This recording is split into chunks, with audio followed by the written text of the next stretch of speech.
What if I told you that the thing that you think you want right now in life isn't actually the thing that will bring you satisfaction and happiness? I imagine that this video found you at a precise time for you to remember how right now you can orient yourself with what you want and start living it before you spend even another moment wishing, wanting, hoping. I spent many years going for what I thought would bring me happiness, what I thought would bring me love, admiration, appreciation, recognition. I discovered that the more that I was chasing for what I thought I wanted, the less I actually had it in my grasp. So I'm going to condense some of the key things that I learned across the last 30 years of applying my direct will to attempt to get what I want, what actually worked. And I'm going to offer you some perspectives that will assist you in instantaneously, if you choose, connecting with what it is that you genuinely want. I'm Danielle Lynn, by the way. Welcome to this moment. This is the forest. We like to jam together with you, intentional, very cool creators who are remembering how to live their lives very deliberately through conscious awareness, through how you place your focus. You know, rad stuff like that. So, the first thing I'll point out is that we're all playing an inner to outer game. What I mean by that, at the most practical level, is your perceptions are going to shape the entire experience of reality. The beliefs and the stories that you repeat consciously and also subconsciously, meaning habitually behind the scenes, will shape how you respond automatically most of the time. I invite you to consider your relationship with something, let's say, like relationships. Some of us go through life imagining we understand how we relate to relationships and what we want. And yet, there are many who carry subconscious beliefs about things like it's hard to find a good partner, you can't always get what you want, it takes a lot of hard work, you gotta stick by people, et cetera, et cetera. So there's all these subconscious beliefs that are packed into things that are on top. So, for example, if I ask most people, do you believe it's wonderful to have a relationship where you love another and another loves you back? Yes. Where you guys respect each other? Yes. Where you guys share the same values? Yes. So many people would likely agree with these things. And yet, due to these subconscious beliefs, a lot of people will play out scenarios with others that are less than what they consciously already understand they prefer. And so then they're sometimes really confused. Well, I know what I want. Why can't I get it? I know what I want. Why do I keep attracting this kind of person? If it's money, I know that I want money. Why do I keep struggling with money? Why don't I have this amount in my bank? So on and so forth. I find in every single scenario, you can trace it back to your core inner consistent beliefs.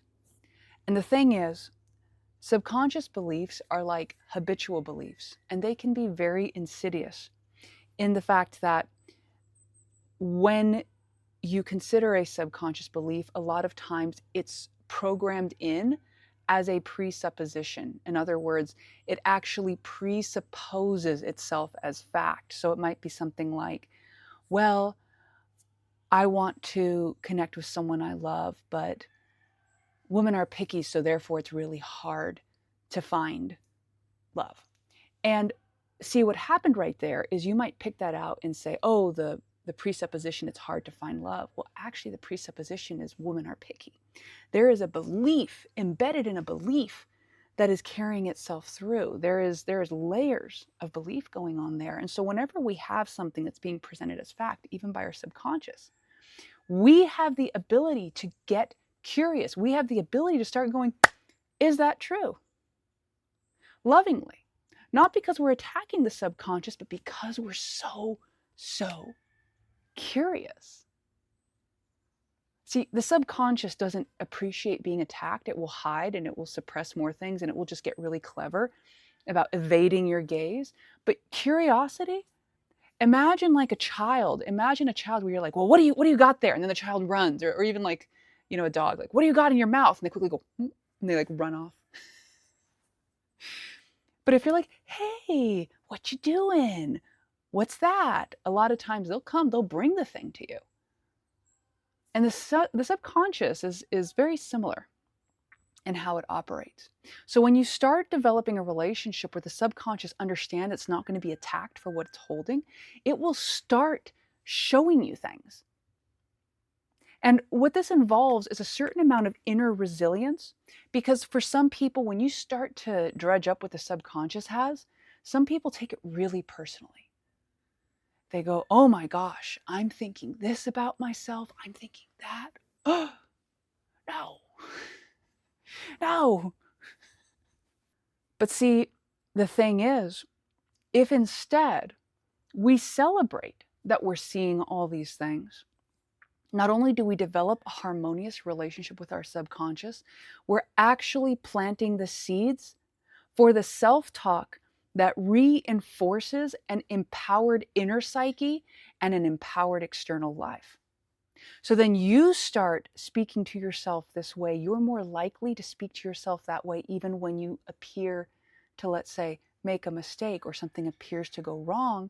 You are more and more likely to be curious with yourself, to invite yourself to explore possibilities rather than being an antagonist with yourself, which is going to cultivate a relationship of mutual trust within yourself. Whatever it is you want has within it a seed, and that seed will often say, once I have this, then I can be this.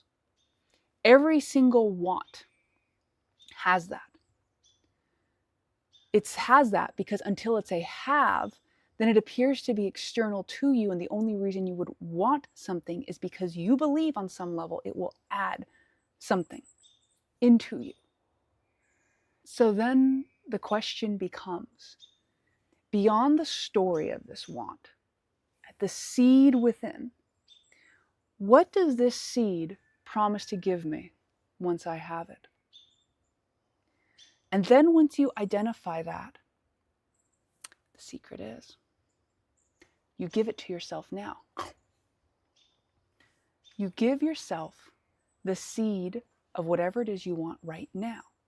So if you hear that and you go, oh, well, no, I can't have that because I want to be confident and I don't feel confident. Well, the question really just becomes permission, because the story around the seed is really just the story about permission you gave yourself. Once I have this, then I can give myself permission to be this. You see? I invite you, I actually invite, a challenge. I invite any of us who want to explore this to check anything that you think you want where you must have something first before you're allowed to be it. See if you can uncover, if this is a permission slip, what is the most easeful now path I can apply to initiate right now this seed of having in my life so that it grows within me, as me. No time delay. No, gotta take 50 steps and go see the Wizard of Oz first. That story is about having the seed all along. Dorothy, you could always go home. Tap your red shoes, okay? When I talk about giving yourself what you want and truly being as you are, it's not a mental thing. It is, you could say, a commitment at a heart level to say, what I want most is to live as my true self in the way that I find flow-based, in the way that I find congruent with my values, in the way that when I'm making my choices, They're not measured from a place of being afraid of what will happen. They're measured from a place of this inner knowing of whatever happens is for me. It's a level of navigating this world with personal empowerment that goes hand in hand with unknowing, with meeting challenges, because in this way, you're no longer afraid of the challenges that come because you know whatever shows up, you're still just going to meet it from your truest capacity. Whatever it is you want is already inherently built within you. And it's not that we must shut off all the worldly things or ignore it. But I would offer to you, my friend, if there is stuff that you want outside of you, first find the anchor point within. Find out what you think this thing outside of you will give you. And then find the anchor point within. If you have any beliefs that say it's hard, it's challenging, especially because you probably have had times of challenge, times of things not being easeful, and maybe you have tested a lot of different things. I offer you the perspective that when this video shows up, it is pointing to you that there is indeed paths for you. It is not that you are doing anything wrong. It is an invitation to reorient to what you think the external thing will give you, to apply it within, and then to operate from that inner fulcrum, because that is what magnetizes the thing around. You got this, my friend. If you feel inspired to amplify this, if you feel called to play in more and more deliberate ways, I invite you to tune into your heart for a moment, because this is the thing that I invite all of us to do when we're super cool like this. And see if it's a yes for you right now to join the Self Alchemy Lab. This is an incubator that I am currently hosting, that I'm currently cultivating. I have a link for it in the description.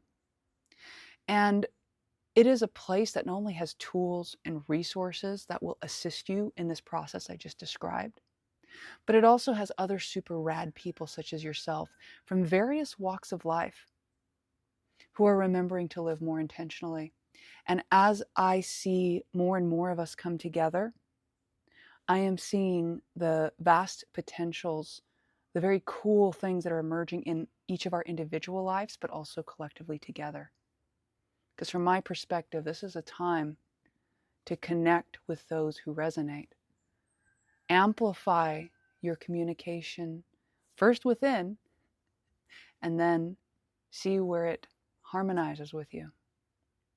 I also have other links in my description. If you would like to explore the resource of the Flow book, this is a wonderful tool and it's available to you. And in all cases, my friend, I appreciate you. Remember, embodiment isn't about thinking about what you're going to be. It's about giving yourself permission to be that in all ways right now, regardless of the way the circumstances look. Be it, and then you have it. Talk soon.